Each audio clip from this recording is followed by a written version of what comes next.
O ito nga, ano masabi mo dun sinabi ni Kuya Bal, wala daw nilabag si Mikoy. O ikaw dami mong sinabing masama kay Mikoy, tungaw ka, O ngayon pahiya ka. Marciano, nakakaasar talaga. Akala ko mapapahiya ko na si Mikoy. Sabi ni Kuya Val, wala daw nilabag na kakainis. Hindi na naman umubra. Mga masasamang plano ko din kay Mikoy. Nayayabangan talaga ako sa kanya. Matindi ka, talaga may masamang balak ka, hindi ka magwawagi, pangit ka pangit masama ugali mo. Alam mo yung masama, saglit lang ang buhay niyan, 'no? Gumawa ka na ng mabuti, huwag ka gumawa ng masama, tingnan mo papangit ka na, tingnan mo mukha mo. Bahala ka diyan, Marsano, gagawa ako ng paraan para siraan at pabagsakin si Mikoy. Ayaw ko sa pogi.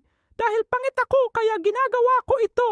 Wahahaha! Humanda ka, Mikoy, sa susunod kong masasamang balak.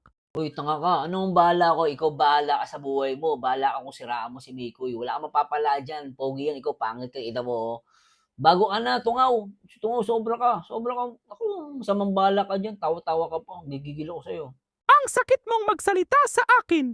Marsano, basta sisiraan ko yan, si Mikoy. Humanda ka kaya nga ako pangit kasi dahil sa sobrang inggit at ayaw kong umangat si Mikoy. Alam mo naman ako, masama ugali at kaluluwa ko. Asar ako sa'yo, Marsano. Hindi dahil masakit ako magsalita, real talk yan, tawag yan real talk, nasasaktan lang yung ego mo, tanga, huwag kang masaktan, na real talk kita, Ikaw problema, wala namang ginagawang masama yung tao, gawa ka ng issue, tanga ka pala, Kaya pala masabog sa'yo tungaw, tigil mo na yan, naku magbago ka na, pero alam mo kung itutuloy mo yung plano mo, ay, lintik ka, maniwala ka, hindi ka magwawagi, tanga. I'm going to BYU.